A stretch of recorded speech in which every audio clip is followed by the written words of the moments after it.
In a world that's gone mad, how do you survive?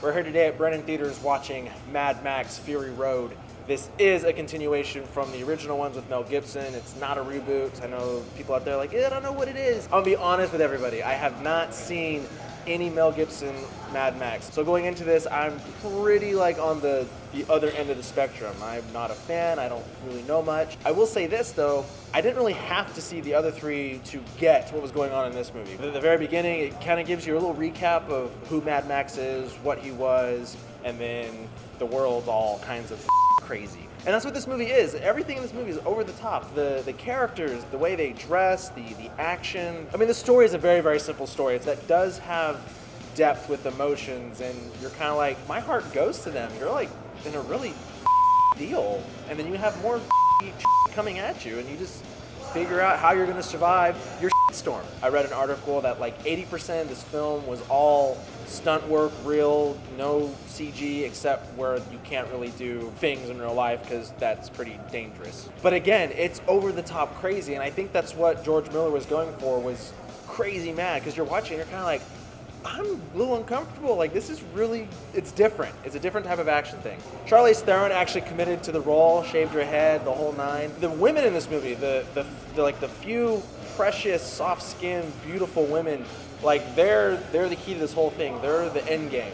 And so it's interesting seeing the cat and mouse of a crazy, crazy-ass lunatic, and Max just kind of I just want to survive. I don't really give two shits what's going on. But then how he gets pulled into the mix, and then he has to start making decisions, and that's where the stuff gets really interesting. Look at the movie. Oh, this movie looks so desolate. It looks like you're I really hope I don't ever have to be in an environment like that, because there's nothing. Think of it like a desert, and that's all it is. I'm gonna give this movie an 8 out of 10. It had action, it kept me interested from start to finish. I didn't have to see the other ones to appreciate and or understand this one, so I enjoyed that. It wasn't like, if I hadn't seen these other three, they're gonna throw snippets in there that I'm not gonna quite grasp or catch on to. I'm sure there are things in there that fanboys and fans of the franchise are like, oh, did you see that, did you catch that? But I liked it. It was a fun ride.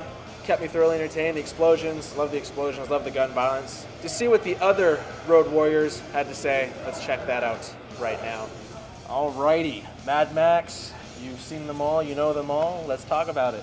Yeah, I have seen all the Mad Max movies. I'm actually a fan of the series. Thunderdome was a little crazy, but the first two movies were masterpieces in my opinion, even though the first one was a little slower. The new movie, though, it's crazy. The action sequences are really what makes this movie a movie. As you see in the trailers, I mean, that's what they're using to draw people in. But like he had said earlier, they're all done real. They're all stunts, and you can tell because everything about it is just over the top. But at the same time, it looks visceral and it looks real, which is really cool.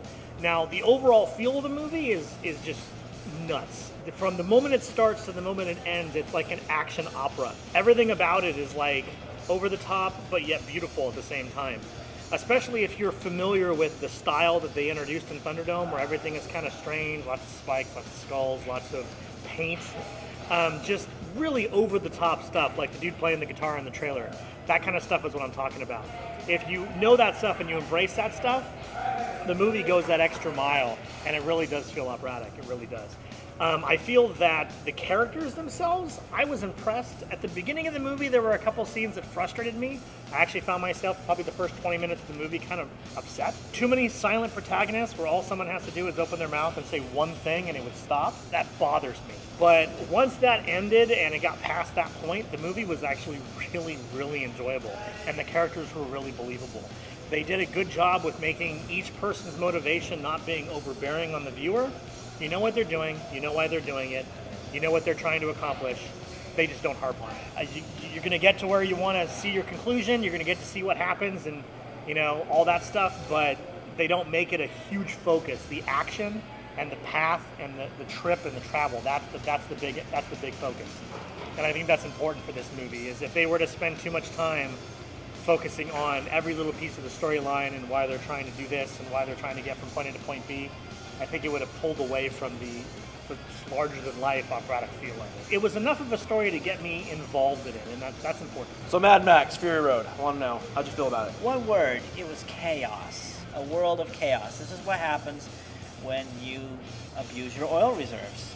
Oil wars, that's what we heard in the narrative of the film, that led to a post-apocalyptic world. Led to Max having a tragedy of personal nature that led to him going mad, which began in 1979, one of Mel Gibson's very first films. And I've only seen the first movie. I have not seen the rest of them, except for obviously this fourth one here. So I had an idea of what I was in for. Did not know it'd be as action-packed as it was, but I was never bored in it. It was really good, surprisingly very little gore. Not that there needed to be any, but it still would have been cool.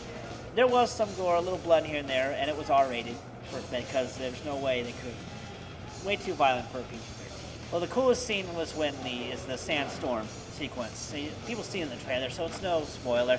Huge freaking twister. You just get a piece of it, though. There's more to it than what you see in the trailer. Oh yeah, much more, and it's freaking amazing. It's awesome. If they make a Twister 2, that definitely, or Into the Storm 2, which was also a good movie, by the way. You know, it should have this in there. There's no way that you can do that without CGI. So Miller really took advantage of the technology of CGI where it was needed. And as the other viewers and you have said, a lot of the stunt work was real, which makes it more acceptable and less movie-like. You don't feel cheated. Yeah. George Miller came back to direct the fourth one. He was the director of the original and second and the third movie. So he directed all four, which is why they all have a consistent style. With the exception of the first one, which had a much lower budget and it was a little slower paced. If you like this Mad Max movie and you haven't seen the older ones, I'd recommend you go back and watch them and see where this all started. So on a scale of 1 to 10, what do you give this Mad movie and why? I'm going to give it a 7.5 out of 10. There wasn't very much story or depth to the characters, but for this type of movie, you don't necessarily have to have it. Just comparing it to a movie as a whole, it lacks character depth, but makes up for a lot of quick action, quick pacing, and performances. Not that there was much dialogue for the characters to speak of, but when they spoke, it was something worth hearing. I give this a 9. I feel that if you watch the trailer and you went, that action looks amazing, you should already be heading to the theater to watch this movie, because that is this movie. What you see in the trailer is a snippet of the wider picture of what you're going to see in the movie. So a solid 9. If you haven't subscribed to the channel, please do so. Like this video, favorite it, share it, like us on Facebook.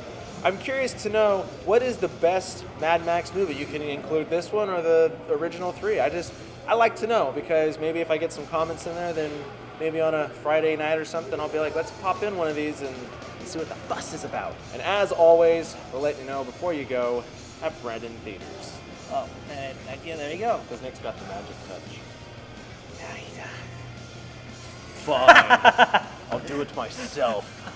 Nick's reaction was priceless. It's like, okay, I surrender. Kind of like the Saturn sodomized. Yeah, I made that up. Saints. I made that up. Come up here and be like, the world that's gone mad. That's like a drug addict. Because I start to go and then I lose my train and I gotta get back on the train because the Jeff Express always delivers. See you at Tomorrowland. That's the next one. I'm excited. I'm interested as fuck in that one. Like, straight up. Get your hands out of this thing. A good one finally.